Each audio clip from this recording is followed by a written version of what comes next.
This is Clay Rooks at City College. I want to talk to you about writing introductions and conclusions. Introductions and conclusions are challenging, even for really good writers. And knowing how to go about them can help you quite a bit. When it comes to introductions, you need to realize that actually the introduction to a paper is two parts.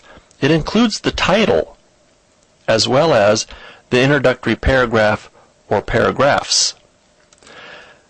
When it comes to titles, there are several things a title can do. Often, they will indicate the topic or even the thesis. In other words, they say what the position on the topic will be as well as naming the topic. They might indicate the form or the structure that the paper is going to take. Also, they should of course catch the reader's attention. Let's look at a few examples. Snowboarding on Mount Baldy. Now, if you see a title like that, you know immediately what the topic is going to be. Or, let's say, the case against embryonic stem cells. Once again, not only do we know the topic, but in this case, we actually know the thesis. The position on the topic of embryonic stem cells is going to be the person is against using them. Or look at the third one, 10 steps to better study habits. This not only indicates the topic, but it gives us an idea of what the form and the structure of the paper is going to be. It's going to be a list of steps. Also, in the second one, the case against embryonic stem cells, we know its structure too, because it's going to be an argument. Titles can do any or all of these things, and they usually should. Notice that titles don't have to be fancy, but they should be specific. Now, in your introductory paragraphs, there's two things that an introductory paragraph should always do. One, name your topic. And two, it should get your reader's attention. Now, in certain instances, you don't name the topic outright. You may set up a situation or tell a little anecdote that's related to the topic, but you need to have the topic indicated in the introductory paragraph.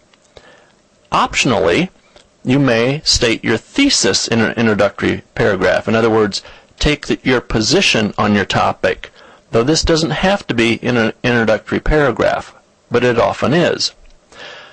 Also, you may give background information in an introductory paragraph to set up the way that you're going to discuss your topic.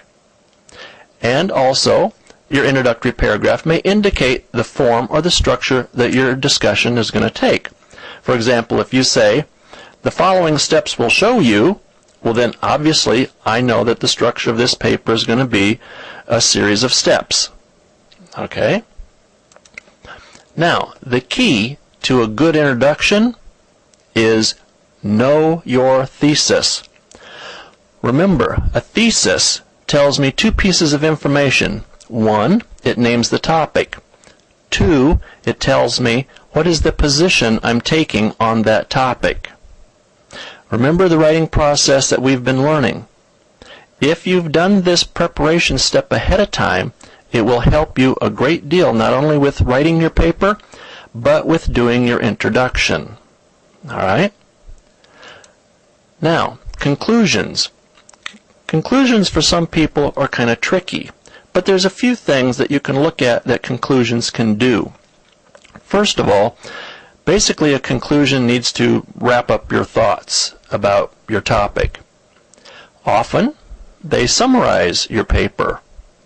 They might recall your strongest points, especially if what you presented was an argument. Just mention what your strongest points were to remind the reader. However, they may also call or inspire your reader to take action, or at least to have further thoughts and consideration about the topic that you brought up. Likewise, a conclusion might indicate how you think your thesis or your ideas should be applied, and that will help the reader out.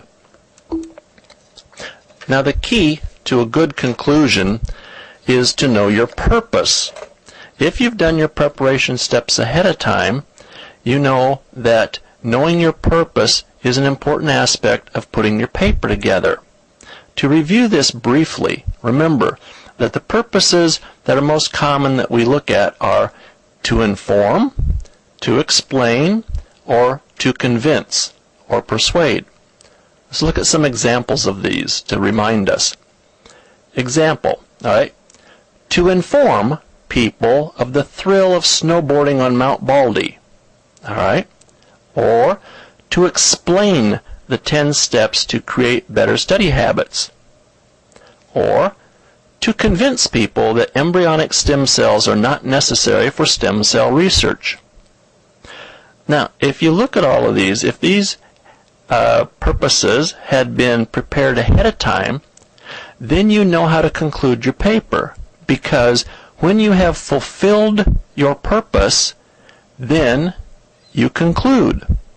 If your purpose in the first one, for example, is simply to inform people of the thrill of snowboarding on Mount Baldy, in other words, you are simply sharing information, then when you are done sharing the information, that's when you conclude.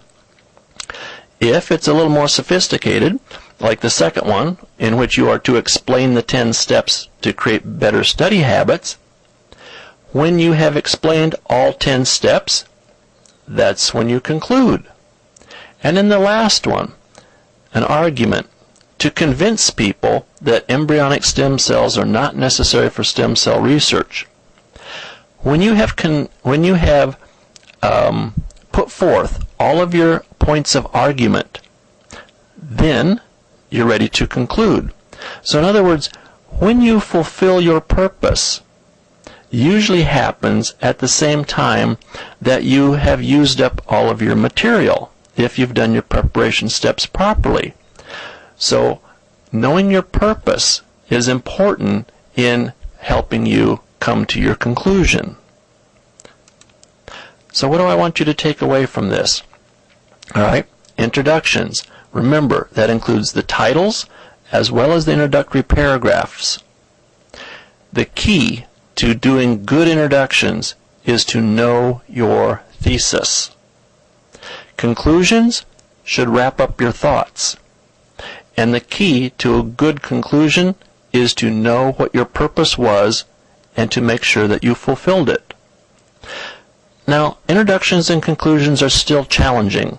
It is not unusual for even professional writers to rewrite their introductions or their conclusions a half a dozen times, trying to get them just right. That's a good way to do it, actually. Get your thoughts down on paper in your rough draft.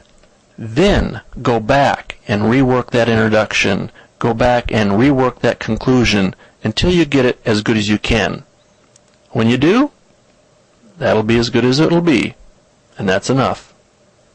I'll talk with you later.